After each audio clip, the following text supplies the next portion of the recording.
Another new blog. তো কেমন আছো তোমরা সবাই? আশা করছি সবাই খুব ভালো আছো, সুস্থ আছো। আমরাও খুব ভালো আছি। এখন বাজে ওই 8টা মতো। আর আজকের ভিডিওটা এখান থেকেই শুরু করলাম। আর একদম রেডি হয়ে ভিডিওটা শুরু করছি। এখন যাবো হলো নিচে ব্রেকফাস্ট করতে। ব্রেকফাস্ট করে দেন বেরোবো সব জায়গাগুলো এক্সপ্লোর করার জন্য। আর কটা জায়গায় যেতে পারি সবটাই তোমরা ভিডিওতে দেখতে পাবে। সো ভিডিওটা দেখতে থাকো। আই হোপ আজকের এই ভিডিওটা দেখতে তোমাদের খুব ভালো লাগবে। সো ভিডিওটা দেখতে থাকো, এনজয় করতে থাকো। এখন ওই বাজে 8টা কি 8:30 মতো। এখন যাচ্ছি আমরা নিচে ব্রেকফাস্ট এরিয়াতে, ব্রেকফাস্টটা করব ওই জন্য। আর এখানে ব্রেকফাস্ট চালু হয়ে যায় ওই 8টা থেকে, ওই জন্য আমরা 8টার পরেই একটু নিচের দিকে যাচ্ছি। আর ওখানে গিয়ে একটু হালকা ফুলকা ব্রেকফাস্ট করব, দেন বেরিয়ে পড়বো ঘোরার উদ্দেশ্যে। আর কোথায় ঘুরতে যাচ্ছি সেটা তো তোমরা ভিডিওতে চোখ রাখলেই দেখতে পাবে। তো চলে এসেছি ব্রেকফাস্ট এরিয়াতে। আর এখানে দেখো নানান রকমের ড্রাই ফ্রুটস এখানে কিন্তু ছিল, তারপর সিরিয়ালস ছিল, কর্নফ্লেক্স ছিল, চকোস ছিল, সব কিছুই ছিল। আরও অনেক খাবার ছিল যেগুলোর নাম তোমাদেরকে হয়তো আমি বলতে পারবো না। যেগুলো জানি সেগুলোই তোমাদেরকে বলছি, আর যেগুলো জানি না সেগুলো আর বলতে পারলাম না। এখানে যেমন ঢোকলা ছিল, নানান ফ্রুটস ছিল এখানে। তারপরে আরও অনেক জিনিস এখানে ছিল যেগুলো আমি তোমাদেরকে হয়তো ভিডিওতে দেখাতেও পারিনি। কারণ দেখো সবাই এখানে বসে ব্রেকফাস্ট করছে, অনেক ফরেনারও এখানে রয়েছে, তারা সবাই ব্রেকফাস্ট করছিল। তাদের মুখের সামনে গিয়ে এরকমভাবে বারবার ভিডিও করাটা কোথাও না কোথাও আমার নিজেরও একটা অকওয়ার্ড ফিল হচ্ছিল, তারাও হয়তো অকওয়ার্ড ফিল করবে। যার জন্যেই কিন্তু আমি সেইভাবে ভিডিও করিনি, তাদের সামনে গিয়ে যেটুকু পেরেছি সেটুকুই তোমাদের সাথে শেয়ার করলাম। আশা করব তোমরা বুঝবে ব্যাপারটা। তো সেই জন্যেই আর ভিডিওটা সেইভাবে করিনি, যেটুকু পেরেছি সেটুকুই তোমাদেরকে দেখালাম। এটা ছিল আমার ব্রেকফাস্ট। আর আমার ব্রেকফাস্টে ছিল চকলেট টি কেক, চকলেট ক্রোজো, সিরিয়ালস, চকোস। আর ওদিকে আমার হাজব্যান্ড নিয়েছিল হলো ফ্রুটস, আর নিয়েছিল পাইনঅ্যাপেল জুস। আর এদিকে আমি নিয়েছিলাম হলো ওয়াটারমেলন জুস। আর যেটা হলে আমার চলবে না সেটা হলো এই যে নেসক্যাফে নিয়েছি। ও তো খায় না, ওই জন্য ও নেয়নি। এখানে নিয়েছিলাম একটা প্যানকেক। আর হাজব্যান্ড এদিকে নিয়েছিল হলো আলুর পরাঠা, নুডলস, একটা বড়া। আর নিয়েছিল হলো ইডলি সাম্বার।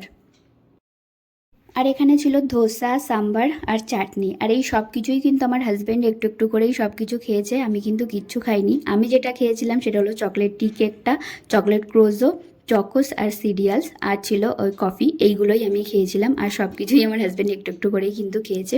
আসলে সকালবেলার টাইমটা আমি একদমই ভারী ব্রেকফাস্ট করতে পারি না, ওই জন্য আমি সবসময় হালকা ফুলকাই ব্রেকফাস্ট করি। এখন যেহেতু এই 8টা 8:30 মতো বাজে, এই সময় তো আমি এত কিছু একদমই খেতে পারবো না। ওই জন্য আমার কফিটা তো দরকার ছিলই, আর ওইগুলো একটু করে আমি ট্রাই করেছিলাম। আর সব কিছুই আমার হাজব্যান্ড একটু করে সব কিছু ট্রাই করেছে। ওই দিনটা ছিল 15ই আগস্ট। আর ওখানে কিন্তু 15ই আগস্টের জন্যই প্রিপারেশন করা হচ্ছিল। আর হোটেলের ওভারঅল ভিউটা তো তোমাদের সাথে আগেই শেয়ার করে দিয়েছি আগের ব্লগে। তোমরা যারা দেখোনি তারা গিয়ে অবশ্যই চেক আউট করে নিও। আমি ডেসক্রিপশান বক্সে লিঙ্কটা কিন্তু দিয়ে দেব। আর 15ই আগস্টের দিন ভিডিওটা করেছিলাম, আর ছাড়তে অনেকটাই লেট হয়ে গেল। কিছু আর তোমরা মনে করো না, কারণ অনেক সিচুয়েশান ছিল, সব কিছু পেরিয়েই এই ভিডিওগুলো দিচ্ছি, তার জন্য অনেকটাই কিন্তু লেট হয়ে গেল।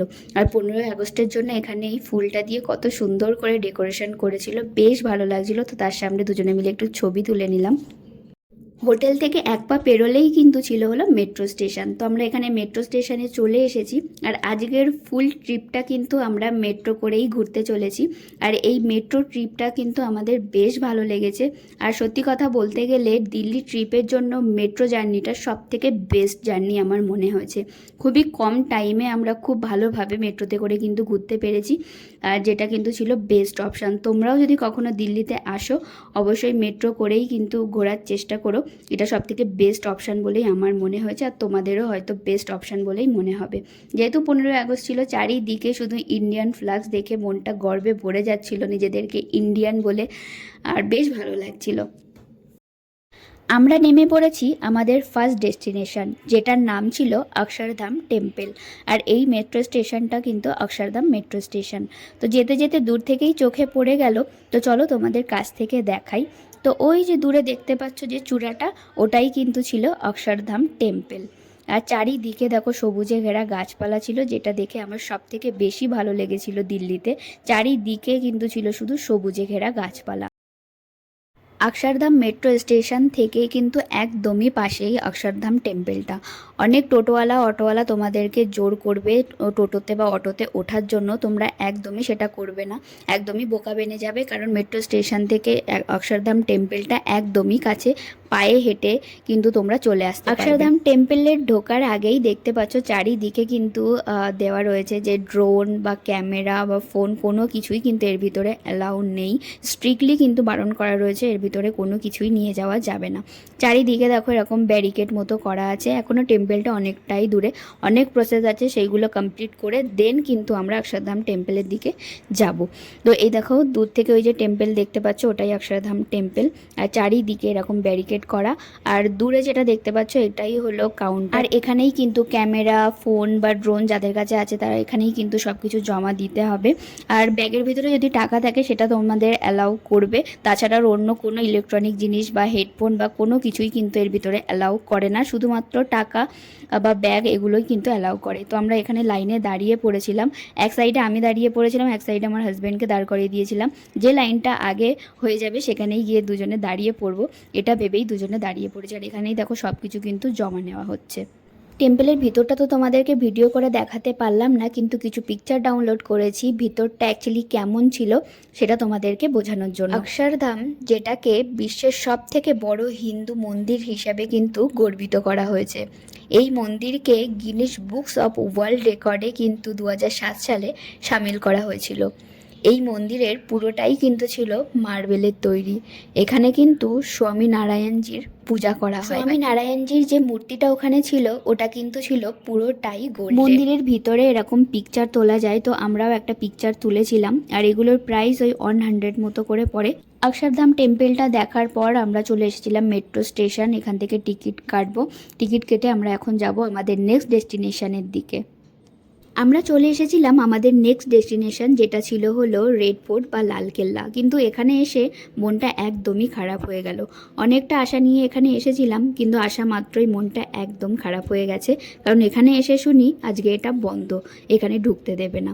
কারণ ওই দিনটা ছিল হলো 15ই আগস্ট, আর ওই দিন সকালবেলায় এসেছিলেন মাননীয় প্রধানমন্ত্রী নরেন্দ্র মোদীজি, যেটার জন্যই কিন্তু এই জায়গাটা পুরোপুরি বন্ধ রয়েছে। শুধু এই দিনটা না, পরের দিনও বন্ধ থাকবে, কারণ এখানে অনেক রকম চেয়ার বগেরা অনেক কিছুই ছিল। তো সেই জন্যেই সব কিছু ঠিকঠাক করবে, ওই জন্য 2 দিন পুরো এটা বন্ধ থাকবে। তো দূর থেকে দেখো একটু তোমাদেরকে দেখিয়ে দিলাম, কাছে যখন এসেছি অন্তত চোখের দেখাটা একটু দেখে যাই, যার জন্য দূর থেকেই একটু দেখছিলাম। আর তোমাদেরকে দেখানোর জন্য দূর থেকে একটু ভিডিওও করে দিলাম। অনেক আশা নিয়ে কিন্তু এসেছিলাম যে দিল্লির রেড ফোর্টটা দেখব, কিন্তু ওই যে বলে না, ভাগ্যে যদি না থাকে তাহলে কিন্তু কখনোই কোনো কিছুই হয় না। তো আমাদেরও ভাগ্যে এটা ছিল না দেখা, ওই জন্যে আর হলো না। ওই দূর থেকেই দেখলাম যেটুকু দেখার। রেড ফোর্ট থেকে 2টো মেট্রো স্টেশন পরেই কিন্তু ছিল আমাদের নেক্সট ডেস্টিনেশন, আর যেটা ছিল হলো জামা মসজিদ। তো আমরা নেমে পড়েছিলাম, আর এখান থেকে নিয়ে নিয়েছিলাম একটা টোটো, কারণ কিছুটা দূর যেতে হবে, সেটা হেঁটে গেলে অনেকটাই হয়ে যাবে, ওই জন্য আমরা টোটো নিয়ে নিয়েছিলাম। আর এই যে এসে গেছি জামা মসজিদে। আমি কিন্তু এই জামা মসজিদের ভিতরে যেতে পারিনি, কারণ আমার যেহেতু শর্ট ড্রেস ছিল ওই জন্য ওনারা কিন্তু অ্যালাউ করেননি। ওনারা বলেই দিয়েছিলেন আপনার যেহেতু শর্ট ড্রেস আছে আপনি কিন্তু মসজিদের ভিতরে যেতে পারবেন না। তো আমি ওনাদের কথা যথাযথ রেসপেক্টই করেছি, কারণ এটা ওনাদের ধর্মস্থান, ওনাদের নিজস্ব কিছু রুলস আছে, সেটা আমাদেরকে অবশ্যই মানা উচিত। তো ওই জন্য আমি বাইরে দাঁড়িয়েছিলাম, ভিতরে আমার হাজব্যান্ড গিয়ে কিছুটা ভিডিও করে নিয়ে এসেছে, সেটুকুই তোমাদের সাথে শেয়ার করলাম। এই জামা মসজিদকে কিন্তু মসজিদি জাহান্নুমাও বলা হয়, আর এটা ভারতের মধ্যে একটা বৃহত্তম মসজিদ এই জামা মসজিদ। এই জামা মসজিদে কিন্তু একসাথে 25,000 মানুষ নামাজ পড়তে পারে। আর এর উপরে যে টাওয়ারটা আছে ওখান থেকে কিন্তু দিল্লি শহরটাকে খুব সুন্দরভাবে দেখা যায়। এই জামা মসজিদ থেকে কিন্তু দিল্লির লালকেল্লাও দেখতে পাওয়া যায়। আজকের এই ভিডিওটা রাখলাম এইটুকুই, কারণ ফুল দিনের ভিডিওটা যদি আমি দিতে যাই তাহলে কিন্তু অনেকটাই লং হয়ে যাবে ভিডিওটা, ওই জন্য আজকের ভিডিওটা এইটুকুই। আর ভিডিওটা কেমন লাগলো অবশ্যই কমেন্টে জানিও, ভালো লাগলে একটা like, comment, share and subscribe করে দিও।